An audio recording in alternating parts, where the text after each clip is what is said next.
When the Rock's 14-year-old daughter, Maya, came back home from her fancy school, she had big red marks on her back. They were not from an accident. A mean, old teacher had hit her with a stick. Hard. Why? Because she spoke up in class. The teacher didn't know something very important. Maya is the daughter of Dwayne "The Rock" Johnson, a man who is strong not just in muscles but also in heart. He doesn't just lift weights.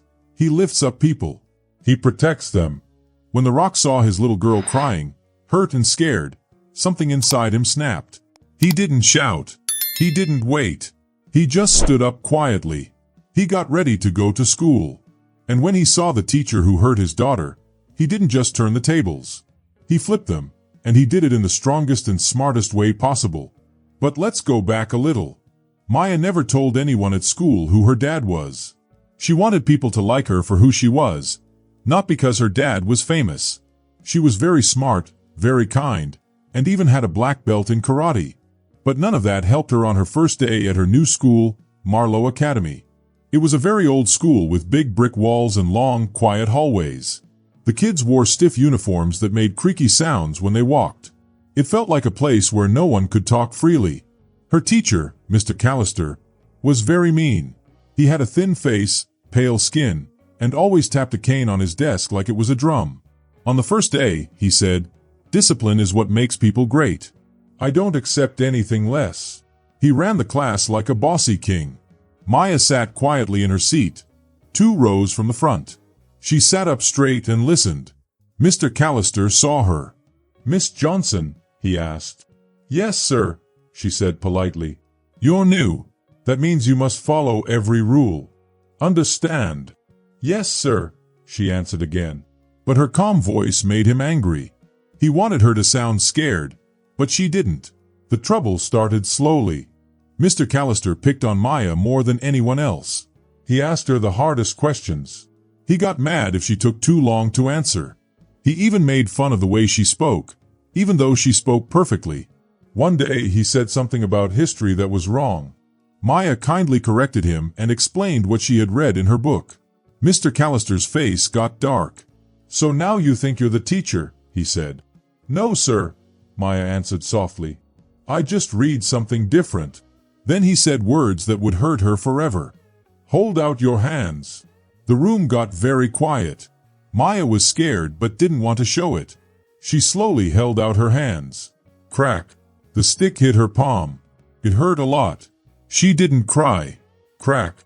Another hit. Her knees shook. Crack. Her hands turned red. Mr. Callister said, "Let that be a lesson in humility." Maya sat down. She didn't cry. She didn't want anyone to see her pain. That night, Maya didn't tell her dad. Dwayne Johnson was out of the country filming a movie. He called her on FaceTime and asked, "How's school, champ?" She smiled and said, "It's okay. Just lots of old books and uniforms." He said, "Keep crushing it. I'll be back soon. Love you." "Love you more," she said back. After the call, she hid her hands under the blanket. They still hurt. The next day, it got worse. Mr. Callister made her read out loud. When she paused for a second, he said she was being rebellious. When she stood up for herself, he said she was untrainable and typical. He was being mean and unfair. On Friday, he told her to come to the front of the class. "Turn around," he said. "Lean forward." Maya didn't move. "Now, Miss Johnson," he barked. Then whack! He hit her back with the stick. Once, twice, 3 times. She didn't scream. She didn't cry. She just stood there. The other kids couldn't even look at her. That night, Maya took a hot shower so no one would hear her crying. She looked in the mirror and saw the red, painful lines across her back. She didn't eat dinner. She didn't answer her dad's FaceTime call. She didn't want him to see her like that. But someone did see. Her mom, Sophia. Sophia, Dwayne's ex-wife, came over the next day for brunch. When she hugged Maya, the girl winced. Sophia noticed. "Baby, what's wrong?" "Nothing. I'm fine," Maya said. But her mom knew something was very wrong. Sophia gently lifted Maya's shirt and saw the red lines on her back.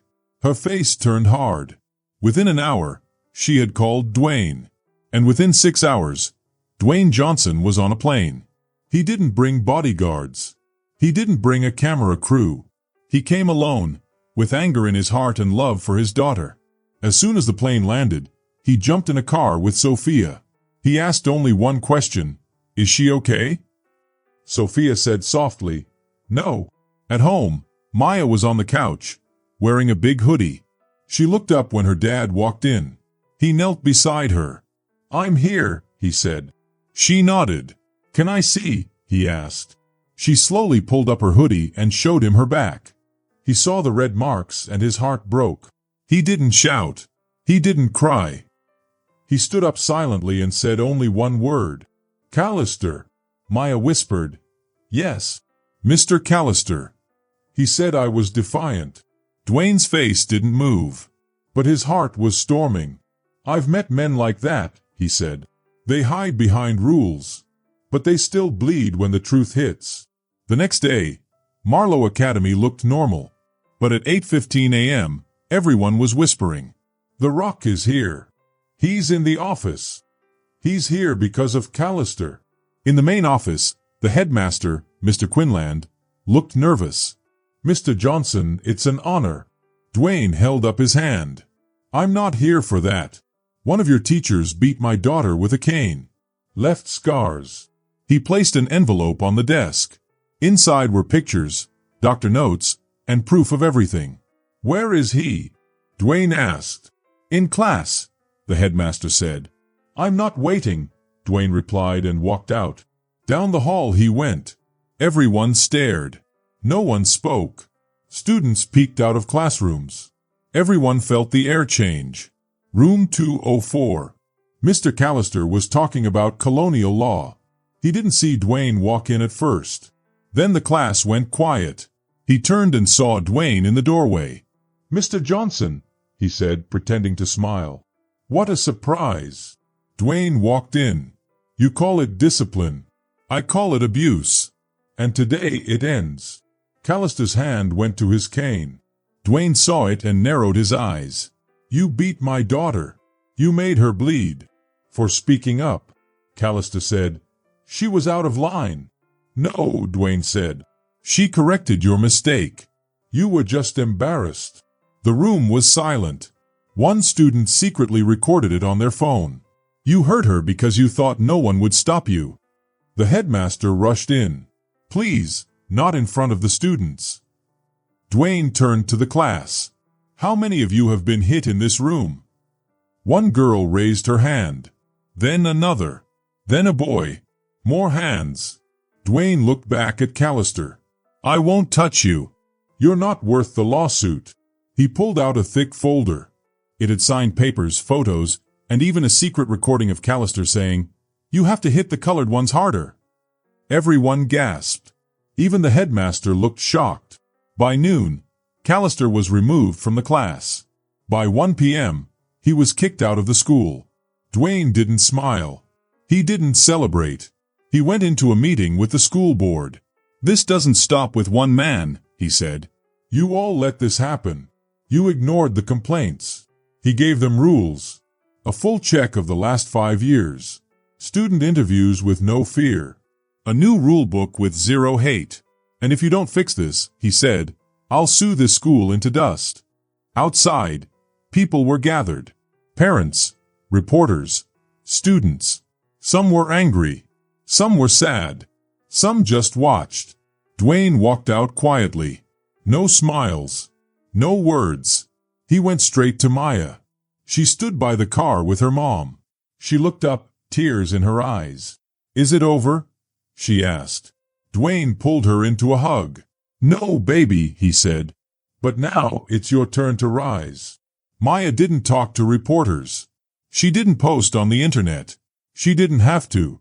The video of Dwayne standing up for her went viral. Millions watched. And then something amazing happened. Other students from other schools began sharing their stories, too. The world listened. But Maya stayed quiet. She had already said the most powerful thing of all. The truth. And now the world was finally ready to hear it. Maya stayed home from school. Her back still hurt, and she had red marks from being hit. She tried not to think about how people kept staring at her. That made her feel weird and uncomfortable. Late at night, she looked at her mom and said, "Can I say something?" Her mom, Sophia, nodded. "Of course, baby. I want to tell people what happened. But I want to do it my way." The next day, Maya sat in her room. She turned on her laptop and a little light. She made a short video, not even 4 minutes long. She didn't add any fun filters. She didn't cry. She just told the truth. She said, "My name is Maya Johnson. I'm 14 years old. I go to Milo Academy. 2 weeks ago, a teacher named Mr. Callister hit me with a stick. Not because I did something wrong, but because I spoke up. I wasn't quite like they wanted." She held up a picture of her back. The marks from the beating were still there. She said, "And this is what he left on me." She posted the video online. She gave it a title, "This is what silence looks like." In 12 hours, 3 million people watched it. By the next day, 10 famous people had shared it. Teachers talked about it. Old students from Milo Academy started sharing their own stories. One person said, "He hit me too in 2011. No one believed me." Another said, "He told me to know my place. I thought I was the only one." Then someone posted a new thing, a picture from an old yearbook. It showed Mr. Callister and other teachers. And there was a file added to the post. The file had a strange name, marloblacklist.x. Celine, who worked with Maya's dad on his law team, was the first to open it. She called Maya's dad, Dwayne.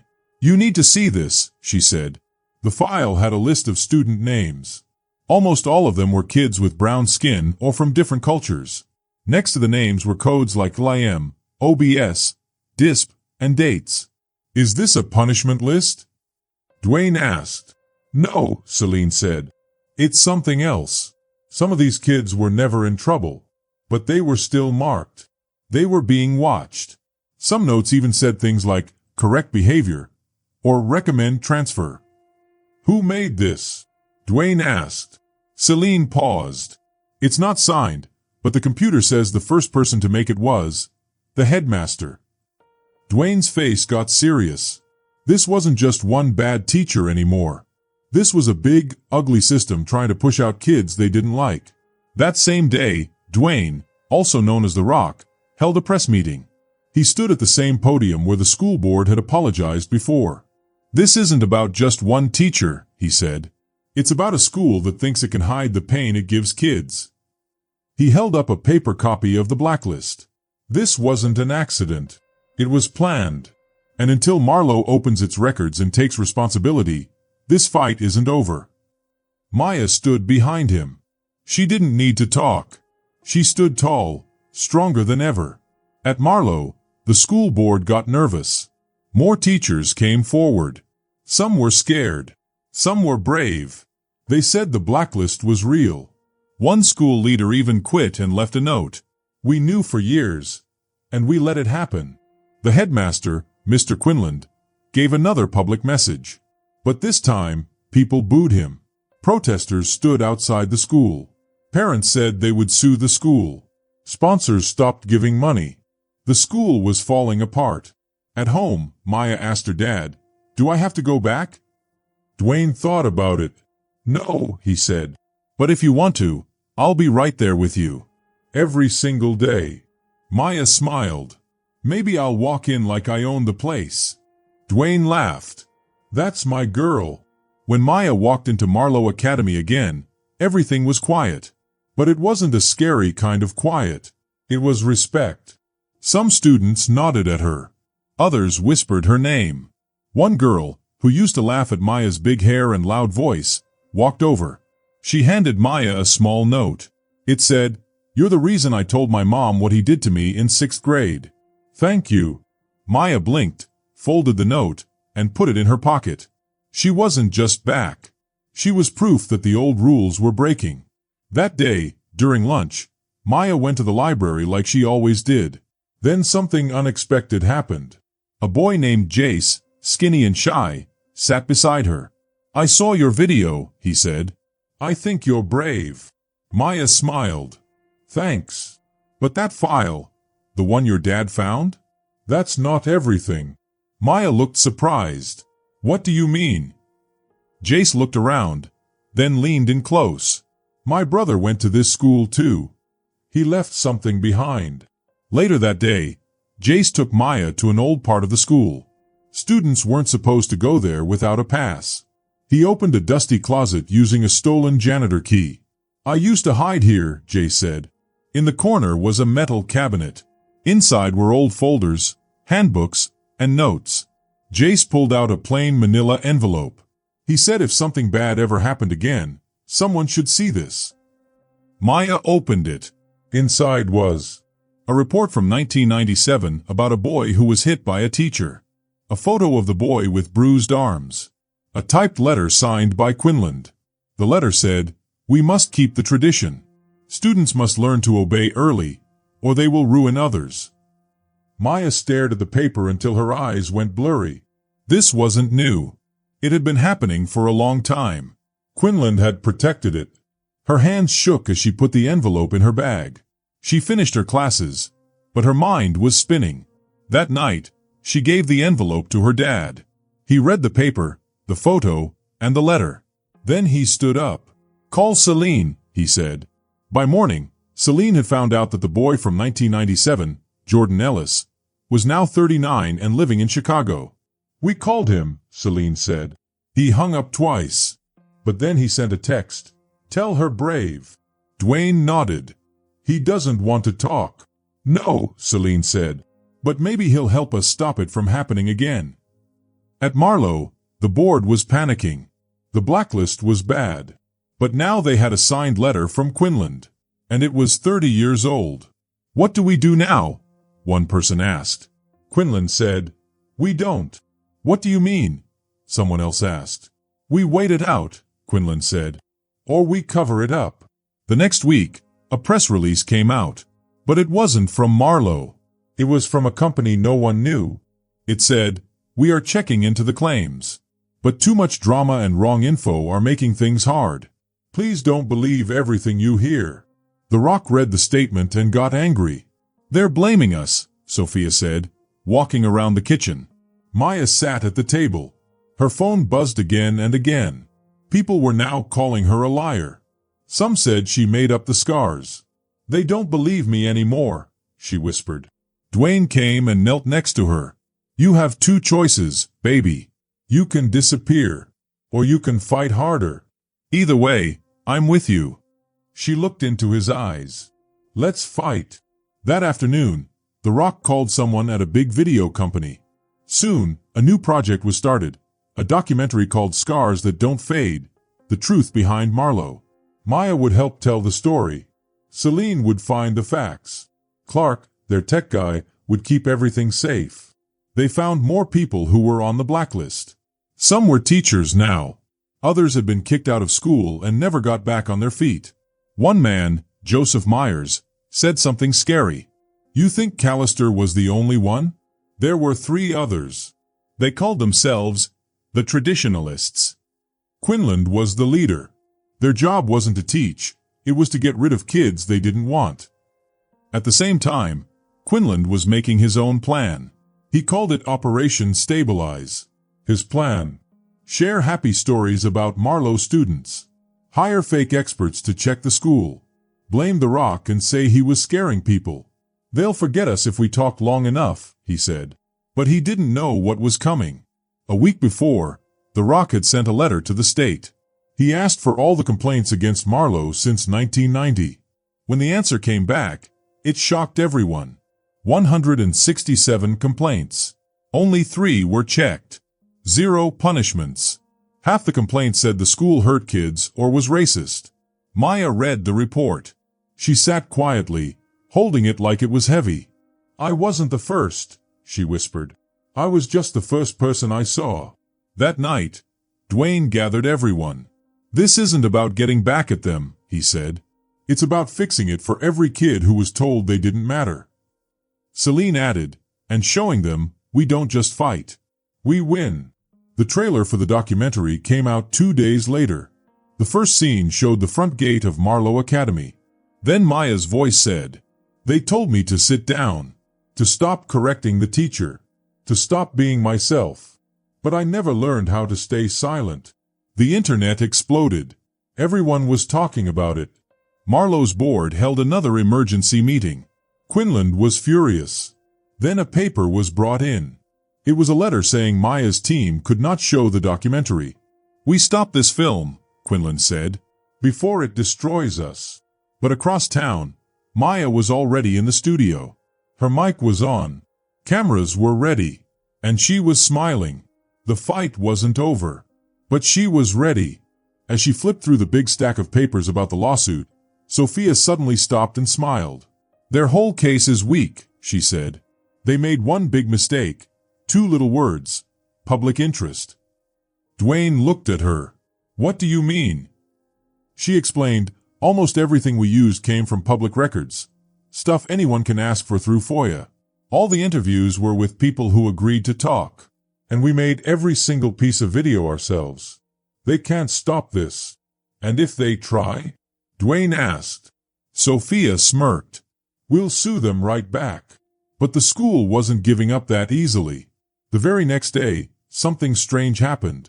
A private email popped up online. People said it came from a parent at Marlowe Academy. In the email, the parent said The Rock, yes, Dwayne Johnson, was being mean to the school just because he was famous. The email spread quickly. Then came the news headlines. Is Dwayne Johnson going too far? Father or fame hunter? Private schools under siege? The cost of celebrity whistleblowing. At breakfast, Sophia slammed her laptop shut. She looked upset. "They're going to try to make you look bad," she told Dwayne. He just nodded slowly. "Let them try," he said. Then something happened that no one expected. Celine's phone rang just after lunchtime. She looked at the screen. The caller ID didn't say who it was. She paused, then answered, "Hello?" A quiet, serious voice replied, "My name is Dr. Adrian Fields. I used to be in charge of discipline at Marlowe. I retired 5 years ago." Celine froze. "I know what they're doing," the man said, "and I have the records to prove it." Celine's heart started pounding. "You're saying you have proof?" "Yes," he said. "I kept copies, files, notes, everything. Some things the principal told us to destroy. But I didn't." "Why now?" she asked. "Because your girl Maya was the first to speak up without fear," he said. "And she deserves the truth." Within hours, Dr. Fields was flown to Los Angeles. When he arrived, he was carrying a brown leather briefcase handcuffed to his wrist. Inside were over 40 papers showing kids, mostly black students, had been punished unfairly. There were letters saying bad behavior, but no real proof. Some teachers had even written notes saying, "This isn't fair," but those were ignored or deleted. And there was something even worse. An old audio recording from a secret meeting in 2012. In the recording, Principal Quinlan said something awful. "A few bruises on the poor ones now prevent real crime." When Dwayne heard that recording, he didn't say a word. He just walked out of the room and punched a wall so hard, it cracked. Dr. Fields said he would speak on camera. Not for money, not for fame, but because, he said, "I can't stay quiet while that girl gets blamed for telling the truth." The TV network changed their plans. They would air the documentary live. No editing, no delay. As the countdown began, Marlowe's lawyers panicked. "We have to stop this," one lawyer told Quinlan. "If Dr. Fields speaks." "He won't," Quinlan said coldly. But then, someone in the room finally asked, "Wait, are we protecting the school? Or just protecting you?" At 8 p.m. across the country, people tuned in. The first 5 minutes of the documentary played. It showed a real video of Maya's injuries. Her own words. Other students told stories about how unfair the school was. Then it switched to a live interview with Dr. Adrian Fields. He looked straight into the camera. "For 30 years, he said, I watched bright, brave black students get punished, expelled, and pushed out. I stayed silent. But after what happened to Maya Johnson, I won't be silent anymore." And just like that, It was like a dam had broken. People online started posting like crazy. Hashtags exploded. Hashtag we stand with Maya. Hashtag Marlo exposed. Hashtag scars that speak. Famous people shared the video. Parents started asking hard questions at schools everywhere. But Marlo Academy stayed quiet. Because their house of lies was on fire. By morning, 10 civil rights groups had filed lawsuits against the school. 7 old students came forward. 3 teachers shared what they knew. 2 board members quit. And Quinlan? He disappeared. No one could find him. His email stopped working. His phone went straight to voicemail. People said he'd run away, deleted everything, even moved his money to another country. But Dwayne Johnson didn't care. Because the system was falling apart. And right in the middle of it, standing tall and calm, was Maya. She went on TV shows. She gave an interview to Teen Vogue. She won the Beacon Youth Courage Award. Youngest winner ever. But she didn't let it go to her head. "I don't want to be famous," she said during an interview. "I just wanted to go to school without being afraid." While Maya told her story, Sophia and Celine worked hard behind the scenes. They got statements ready. They made sure all the documents were saved and safe. Then a surprise came. A letter sealed with a shiny state emblem arrived for Maya. "Dear Miss Maya Johnson," it said, "you are invited to speak at the upcoming meeting on school punishment laws. Your words have started a movement. We hope you'll help shape what comes next." Maya read it quietly, then handed it to her dad. He looked at her. "Are you sure you're ready?" She smiled. "I was born ready." 3 days later, she stood in a big room, filled with teachers, lawmakers, students, and parents. Everyone waited for her to speak. She adjusted the microphone. "What happened to me," she said, "wasn't just a moment. It was a mirror. It showed what lots of kids have been going through for years. But silence doesn't protect us. It protects them. So from now on, I won't be silent." The whole room stood and clapped, loud and proud. The vote passed. Everyone agreed. A new law would be written, the Maya Act. It would ban hitting kids in school and bring new rules to keep schools fair and safe. But somewhere else, in a dark little apartment, a man sat at a desk with an old laptop. His name was Leonard Griggs. He used to work at Marlo Academy. A long time ago, he had been the dean of admissions. Then he just quit. The school said it was because he was sick. But that wasn't the truth. The truth. He found something terrible. And he was too scared to fight it. Until now. He opened a hidden folder on his computer. Inside was something no one had seen yet. A sealed report from 1995. It had been marked, redacted. That means secret. The student's name was hidden, but the initials were J.E., the same as Jordan Ellis, the boy from the old photo Maya had found. One line in the report said, "Student had bruises matching blunt trauma. Staff advised silence due to donor-parent involvement. Report by A. Fields." Griggs leaned back. The past had caught up to him. But he wasn't afraid anymore. He pulled out his phone and sent a message to an old friend. "The cover-up was bigger than we thought," he wrote. "I'm ready to talk." Celine got the report. She called him right away. "Mr. Griggs, is this real?" "I wish it wasn't," he said. "And you're willing to go public?" "I'm willing to end this," he said. So Celine set up a secret meeting with Dwayne, Maya, their lawyer, and Griggs. They met in a safe, quiet office in downtown L.A. Griggs brought one small flash drive. He plugged it in. A folder opened on the laptop. Everyone went quiet. The file showed a terrible truth. Rich students got special treatment. Poor students, especially Black and Latino kids, were punished more, even when they didn't do anything wrong. And Jordan Ellis? He had been hurt by a staff member. But the school blamed him. There was even a letter from Quinlan saying, "If people get mad, we'll just lean on donations. Keep Johnson out. He'll give up like the others." Dwayne stared at the screen. "He thought I'd fold," he said quietly. Celine looked at him. He picked the wrong man. Sophia turned to Griggs. "Can we use these?" Griggs nodded. "That's why I came. The truth has to come out." The next morning, news outlets all over the country got a secret email. It was called the Marlowe Tapes. What they hid. It included a video of Griggs telling the truth. It had copies of the files. Even the report on Jordan Ellis.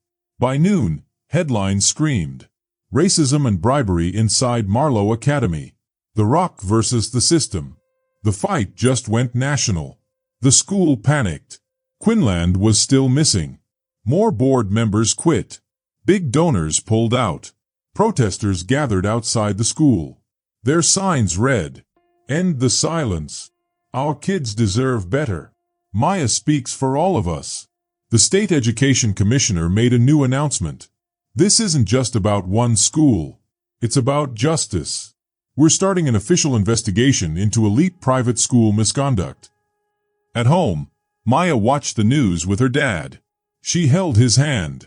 "You okay, kiddo?" he asked. She nodded. "Yeah, but I think there's more." "What do you mean?" he asked. "I overheard Jace talking to someone. He said someone inside the school is still deleting files, trying to erase the truth." Dwayne sat up straight.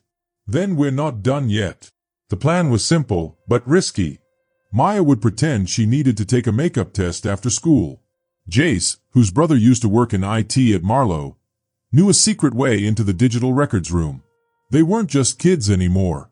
They were fighting for justice. "What if we get caught?" Maya asked. Jace gave a small smile. "Then we make it worth it." At 6:43 p.m., while the staff was busy setting up for a big board meeting, Maya quietly walked into the school building. She wore her school uniform. Just a student doing her work. Jace waited by a hidden elevator with old keys and a fake staff badge he had made from his brother's stuff. "Ready?" he whispered. Maya nodded. The elevator buzzed. The door opened. No alarms. So far, so good. They stepped into the archive room. It was cold and quiet. Computers lined the walls. Each one had files and folders locked inside. "This is it," Jace whispered. "If anything's still here, it's right here." He started typing fast. Then suddenly stopped. Maya leaned over. "What's wrong?" Jace looked nervous. "Someone's already logged in." "What do you mean?" she asked. "Not in the room," Jace said. "But they're connected. Right now. Files are disappearing." Maya's eyes went wide. Someone was still trying to hide the truth. And they were running out of time. One every 20 seconds. Jace turned the computer screen to Maya. "There it is," he said. Line after line of files were disappearing right in front of them. J. Ellis. Disciplinary_1995XE. Rami. Complaints_20.pdf. Callister warning memo. Message. All the names. All the files. Gone. One by one. Maya looked worried. "Can you stop it?" she asked. Jace cracked his knuckles and said, "Let's find out." He started a special program to try and save the files. It was slow, but it was working. Then suddenly, the screen turned red. Admin session started. Locking out in 60 seconds. "They know we're here," Jace said quietly. "They're trying to kick us out." Maya looked quickly at the screen. Then she saw something strange. A number. An IP address. 119.4.21.77.9. Beside it were two words. Marlowe Admin Q. She whispered, "Quinlan." Even though Quinlan was hiding, he was still inside the system. Jace reached into his backpack and pulled out a USB stick. "This is a kill switch," he said. "If I plug this in, it will break their connection for a little while. Long enough to finish the backup. But it might break this computer. And we'll only have 5 minutes." Maya didn't wait. "Do it," she said. Jace plugged in the USB. The screen glitched and flickered. Then everything went quiet. "Backup starting." Jace smiled. "Let's hope it works." They waited quietly. Watching. Not even breathing. The bar showed the progress. 97%. 100%. Backup complete. Jace pulled out the USB just as the lights in the room turned off. A voice shouted, "Turn around. Hands where I can see them." It was a security guard, big and sweaty, with his hand near his radio.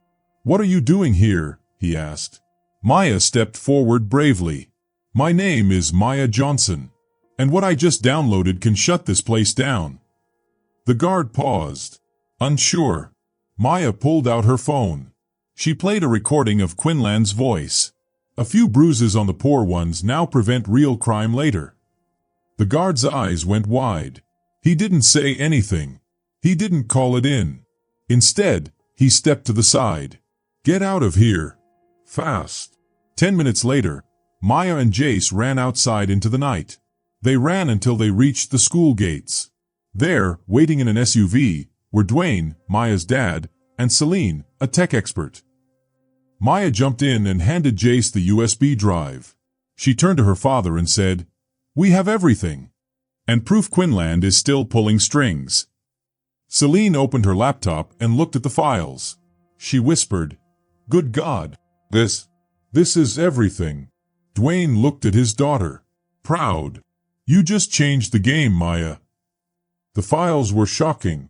They had memos signed by Quinlan, emails between board members talking about sorting kids by race, photos of hurt students that were never reported, audio clips full of mean words, and the worst of all, a file called Preservation List. This list was a blacklist, a digital list of every student that Marlowe had tried to push out of the school. It used codes. T2 equals too talkative. U1 equals undermines authority. S3 equals subject prone to resistance. D4 equals dark-skinned, low income, fourth strike, remove. It wasn't just racism. It was a system made to kick kids out for being different. Now it was out in the open. Celine worked fast. She broke the files into small, easy-to-read pieces. She added notes and times and saved everything on a safe server. She sent the files to all the big news channels. The big leak would happen Monday at 8 a.m. By Sunday night, people were already excited. News teasers talked about the Marlowe files. Dwayne posted one picture on Instagram. Maya's hand, bruised, holding the USB. Caption: "This is how we fight back. No fear. No mercy." But far away, in a small office, Quinlan was watching. His face looked tired. His beard was messy. He stared at a screen that showed the countdown to the leak. "They think this ends with exposure," he said. "They don't know what I've been protecting." He opened a laptop and sent a message to someone named GS. They found the spreadsheet. "Contingency?" GS replied quickly. "Engage firewall protocol. Use the school. Use the threat." The next morning, just 1 hour before the files would go public, Marlowe Academy posted a strange message online.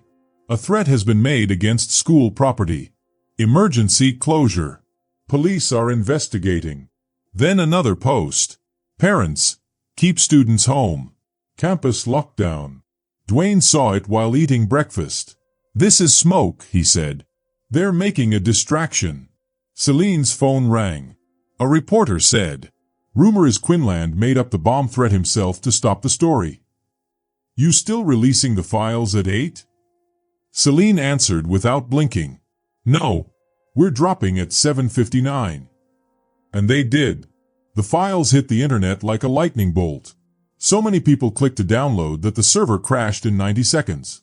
Reddit, X, TikTok, all exploded with posts. People made videos, reactions, even songs. The Marlowe files were trending #1 worldwide within 2 hours. Hashtag Justice for Evelyn. Hashtag End the Traditionists. Hashtag Shut It Down. By noon, the government had to act. A committee was formed to check 200 schools like Marlowe. The U.S. Secretary of Education came on TV and said, "This is not just about one school. This is about every school hiding behind fancy names while hurting children." At home, Maya watched the news. Jace sat beside her, still trying to believe it. "Is this really happening?" he asked. Maya nodded. "Yes, but it's not over." Jace looked worried. "You're still thinking about Quinlan?" "Yes," she said. "He's not done. He'll try again. Harder. Meanwhile, in a dark office far away, Quinlan picked up a burner phone. He called a secret number. When the person answered, Quinlan said, "The files are out. My name's in them. I need help. You promised." But the voice replied, "You were not supposed to let them find the list. Fix this, or we fix you." Then they hung up. Quinlan sat alone. He pulled out a gun and stared at it. He whispered, "If they want war, I'll give them one." Later that night, Jace was up late. He checked the server logs from the leaked files. Something was wrong. "They're disappearing," he said. "One by one." Celine came over. "What do you mean?" He turned the screen to her. "Someone is deleting the files from every mirror site, even from the encrypted backups." "But I thought they were safe," said Maya, coming downstairs. "They were," Jace said. "But Quinlan used a virus. It activates on keywords. Once it starts, it loops again and again and deletes everything." "It's like a digital eraser," Celine said. "It's deleting history. Can we stop it?" Maya asked. Jace grabbed his backpack. "Not here. But I think I know where we can." At 1:12 a.m., they arrived at an old storage unit. "This is where my brother and I kept our first server," Jace explained. "It's old. Not online. Not connected to anything. Safe." Inside, Jace found the dusty desktop and 2 hard drives. He plugged them in and smiled. "It's all here. Every original copy. Unbroken." Maya leaned in. "Let's make this viral again." Celine called some friends. 2 cloud developers. 1 lawyer. 1 hacker, who helps whistleblowers. They worked fast. Removed all the codes Quinlan could use. Broke the archive into little safe pieces. Uploaded it to 5 websites in 5 countries. Used 5 passwords. At 3:42 a.m., the new servers went live. Quinlan's virus tried to break them. But this time, it failed. The virus broke itself. Maya smiled. "Say goodbye to your last bullet, Quinlan." Jace nodded. "Checkmate." But then, Celine's laptop beeped. A new warning. "He's not done," she said. "What now?" asked Maya. Celine showed the screen. A code breach. At Marlowe Academy's internal server. The IP address came from a military computer. Jace's eyes went wide. He got help. This is bigger than Marlowe now. Celine closed her laptop. "Wake Dwayne. Call the governor. Get the education secretary. Now." "Why?" asked Maya. Celine looked into her eyes. "Because this just became a national threat." Morning in Washington, D.C. The media shouted with 3 big headlines. Marlowe scandal goes federal. Secret list proves rich people helped hide the truth. Strange computer code found in private schools all over the country. At the Capitol steps, Dwayne stood tall with Maya, Jace, and Celine.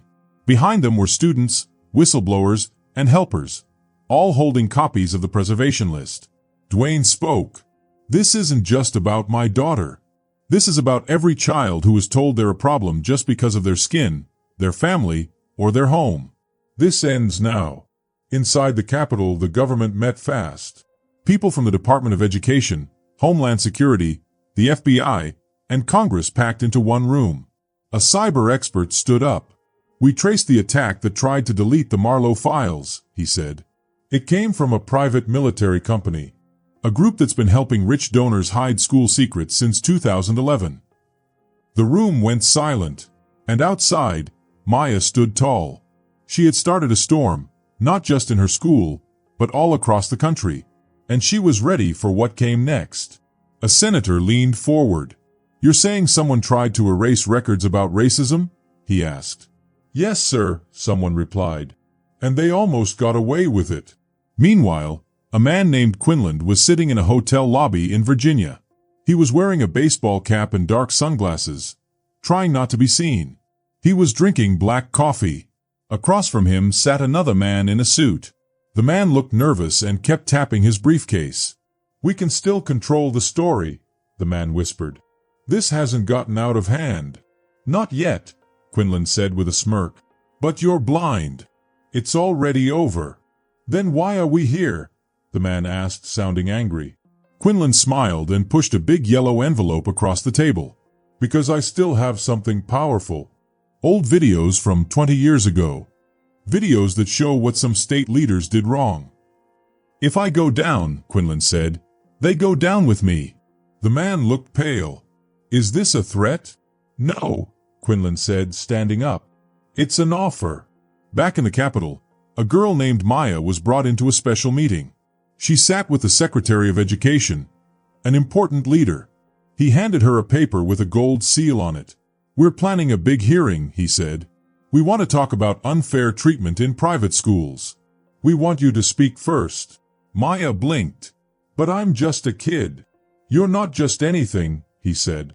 You're the voice that others didn't have.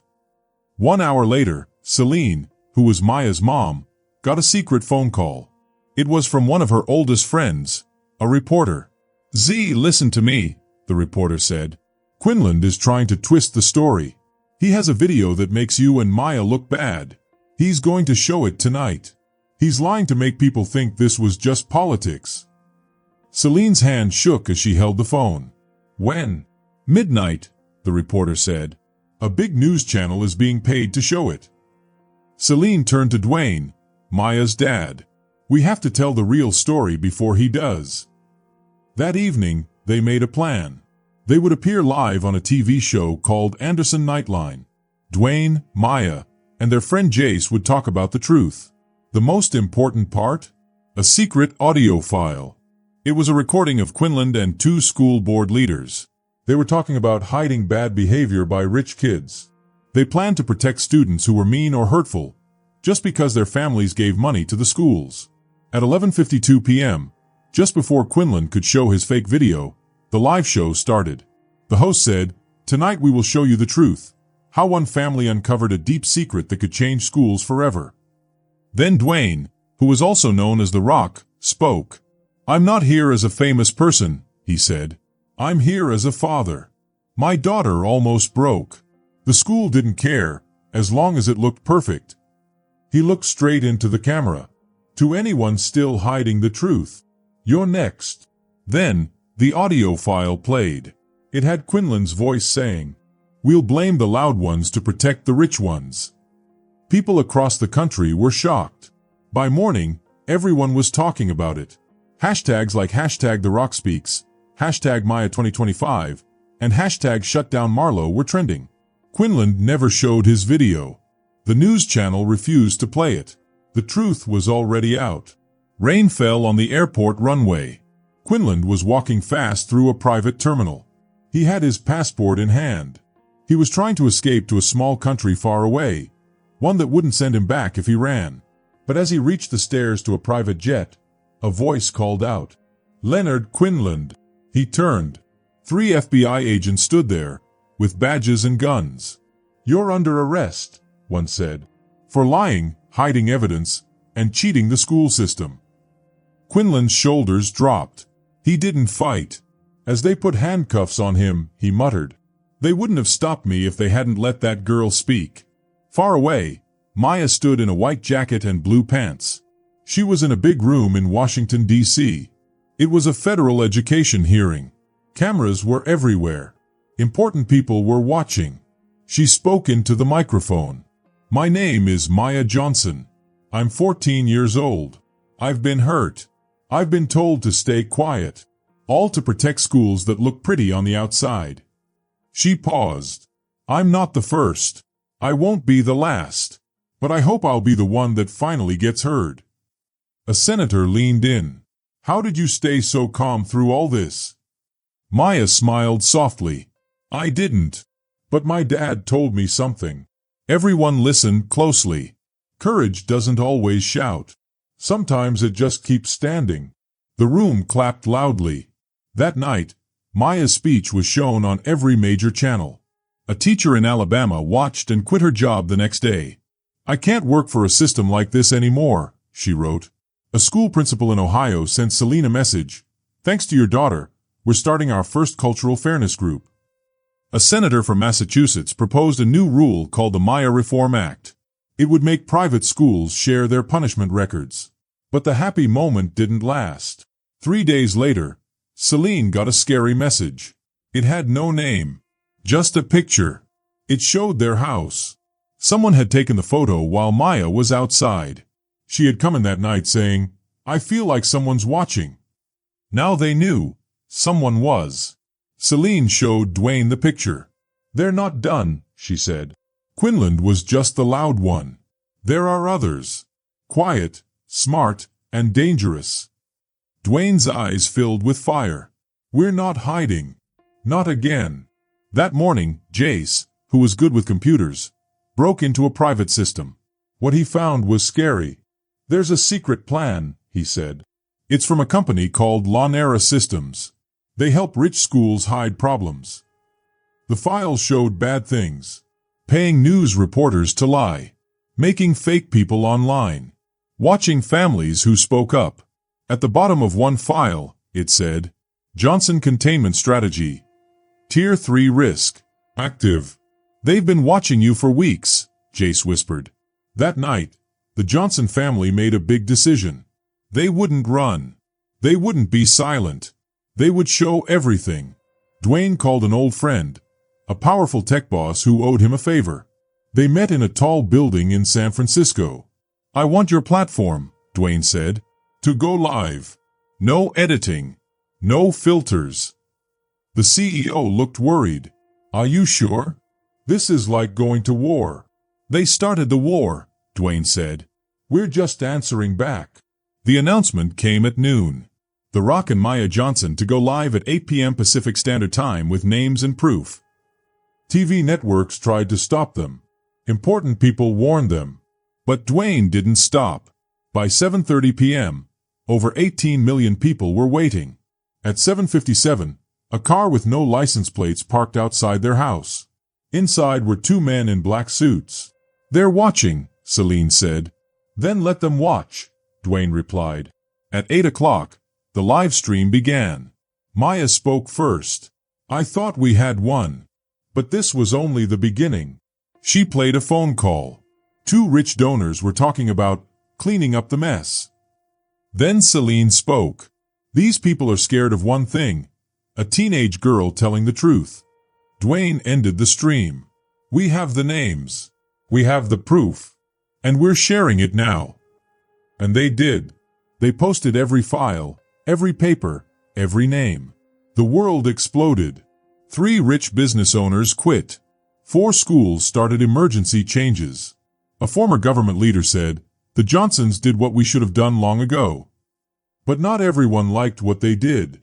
That night, someone threw a brick through Jace's window. A note was wrapped around it. "If she speaks again, she disappears." Celine looked at Dwayne. "This ends tonight." Dwayne went to an old warehouse outside of town. He found the man behind Lonera Systems, Gerald Strickland. Strickland stood with 2 guards. "You caused a lot of trouble," he said. Dwayne didn't answer. He walked straight to him. "You're not recording this," Strickland said. "No," Dwayne said. "You won't need a recording where you're going." Outside, Celine, Jace, and Maya watched from a drone camera. "He's outnumbered," Maya whispered. "He's never outmatched," Celine said. Strickland tried to talk. "You humiliated powerful people. You scared donors," he said. Dwayne didn't say anything. "She's just a child," Strickland shouted. "No one will care in a year." Dwayne punched him once. It was fast and strong. Strickland fell to the ground. The guards moved, but Dwayne looked at them and said, "Try it, please." They didn't move. Dwayne bent down. "This flash drive goes to Interpol if I don't walk out. It has everything." Strickland coughed. "What do you want?" "I want you to feel how every parent feels when their child is in danger," Dwayne said. "I want you to lose your power and be afraid of what we might do next." Then he stood and said to the guards, "Tell everyone I came alone. I didn't back down.